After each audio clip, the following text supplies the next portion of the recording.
Has anyone here ever seen or heard of the show called Maniac from Netflix? Okay, a few of us. I was actually recommending this show to my mom, and I was giving her a description of the plot, which is about a psycho drug that's in the final stages of human trial. And as I was explaining this to her, she told me that it sounded very similar to something that she's already heard of in real life. And that is where I got my topic for today's presentation. Hi, my name is Chloe, and today I'm going to be talking about a substance called ayahuasca. We are going to dive into what is ayahuasca, what are the processes and effects of ayahuasca, and what are some of the political and economic details surrounding ayahuasca. Let's get started by talking about what is ayahuasca.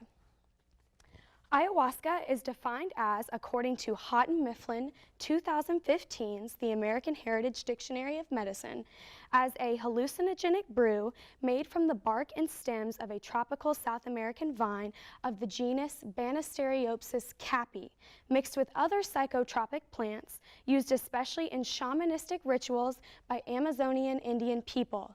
The vine occurs naturally in the Amazonian and Peruvian rainforests. It is brewed down into a tea-like mixture for several days, and you consume it orally. The way that ayahuasca works on the chemical level in the body is that it contains monoamine oxidase inhibitors. Monoamine oxidase is found in our gut, and it helps us break down substances that we consume. Another part of the ayahuasca brew is the chacruna plant. The chacruna plant contains naturally occurring DMT. So essentially what happens when you drink ayahuasca is that you drink the monoamine oxidase inhibitors and the DMT, and you essentially consume DMT at a very pure and potent rate, which is what renders the very powerful effects. Next, I would like to talk about the process and effects of ayahuasca. Ayahuasca is a highly spiritual and religious experience in South America. It is run by shamans. Shamans are people who are considered to be in between the spiritual realm and the realm of reality. The process takes place over several days, and as you go through your journey with ayahuasca, you are watched very carefully by the shamans. The effects of ayahuasca are described as very therapeutic. In the article Exploring the Therapeutic Potential of Ayahuasca, Acute Intake Increases Mindfulness-Related Capacities, found in the book of Psychopharmacology, it states, acute administration induces an introspective, dreamlike experience categorized by visions and autobiographic and emotional memories. People who experience ayahuasca and come out on the other side say that they have a great sense of purpose, a higher sense of clarity, and a strong sense of self-awareness. Lastly, I would like to talk about the politics and economics that surround ayahuasca. In the article, The Economics of Ayahuasca, Money Markets the Value of the Vine, from the publishing The World of Ayahuasca Diaspora, Reinventions and Controversies, it states, in 2006, the Brazilian government convened a multidisciplinary working group that included members of several ayahuasca churches to craft policy recommendations to legitimize ayahuasca drinking for religious purposes. This eventually came to be, and in Brazil, you are allowed to drink ayahuasca for religious purposes. But part of that legal definition is that you are not supposed to accept money in exchange for the journey of ayahuasca.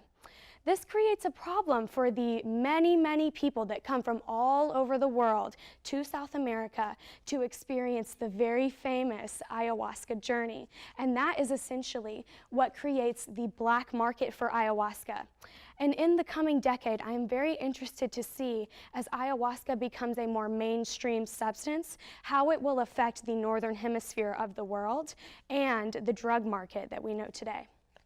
In conclusion, today I talked about what is ayahuasca, what are the processes and effects of ayahuasca, and what are some of the political and economic dynamics surrounding ayahuasca.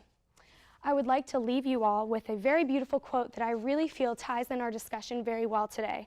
In the words of Terence McKenna, life lived in the absence of the psychedelic experience that primordial shamanism is based on is life trivialized, life denied, and life enslaved to the ego. Thank you for your time. Are there any questions?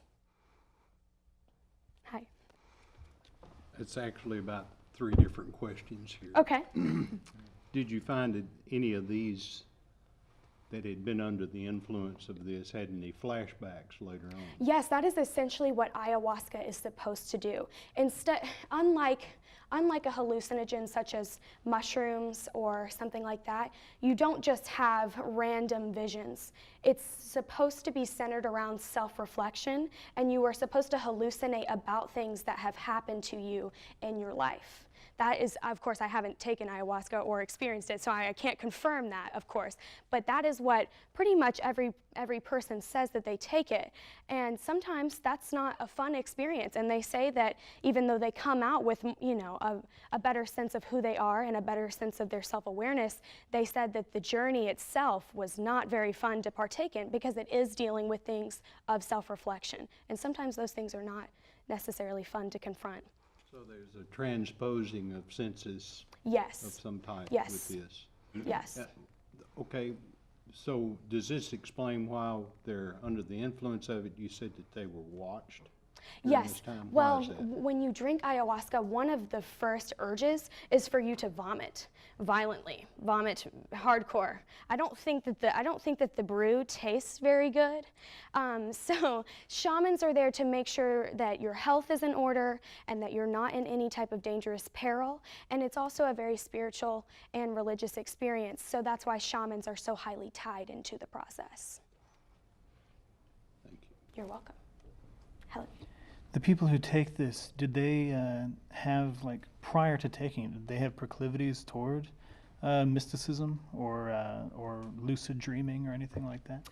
I'm not totally sure. It would be individual. It would be case by case, individual by individual, depending on what they believe. I was reading maybe yesterday, I think, that there was a woman that was dealing with like muscular dystrophy, and she was taking or drinking ayahuasca for her muscular dystrophy. So it really has a very broad application, I believe. I think that people go into it, they have to have some type of inclination of spiritualism, because that is such a big part of it. All right. Thank you. Thank you so much.